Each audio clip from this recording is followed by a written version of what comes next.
அல்லாஹ் ரப்புல் ஆலமீன் நிச்சயமாக மறுமை நாளிலே இந்த மனிதர்களை ஒன்று கூட்டியே தீருவான் என்று அல்லாஹ் ரப்புல் ஆலமீன் சொல்லுகின்றான்.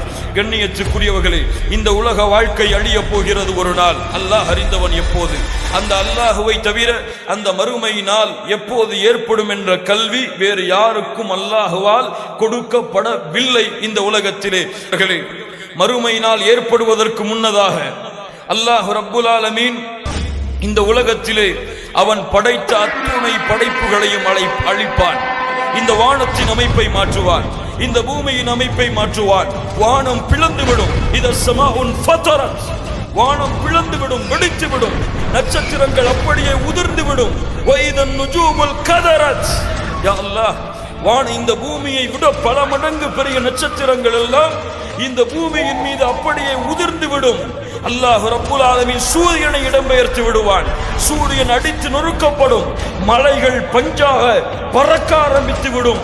கடல்கள் எல்லாம் நெருப்போடு கடல் அலைகளை வீச ஆரம்பித்து விடும். அல்லாஹ் ரப்புல் ஆலமீன் சொல்லுகின்றான், ஃபைதா நுஃபிக ஃபிஸ்ஸூரி நஃப்கத்தன் வாஹிதா வஹமிலத்தில் அர்து வல் ஜிபாலு ஃபதுக்கதா தக்கத்தன் வாஹிதா.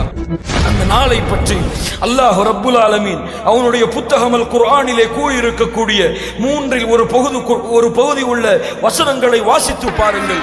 மறுமை எச்சரிக்கை செய்கிறான், மறுமையின் காட்சிகளை சொல்லுகின்றான், சொர்க்கத்தை சொல்லுகின்றான், நரகத்தை பற்றி எச்சரிக்கை செய்கிறான். அந்த நாளை படித்து பார்த்து அந்த நாளை நீங்கள் உணர்ந்து இந்த உலக மக்களுக்கும் அதை எடுத்து கூறி அந்த மறுமையை அஞ்சி உங்களுடைய இந்த உலக வாழ்க்கையில் ஒவ்வொரு எட்டையும் எடுத்து வையுங்கள்.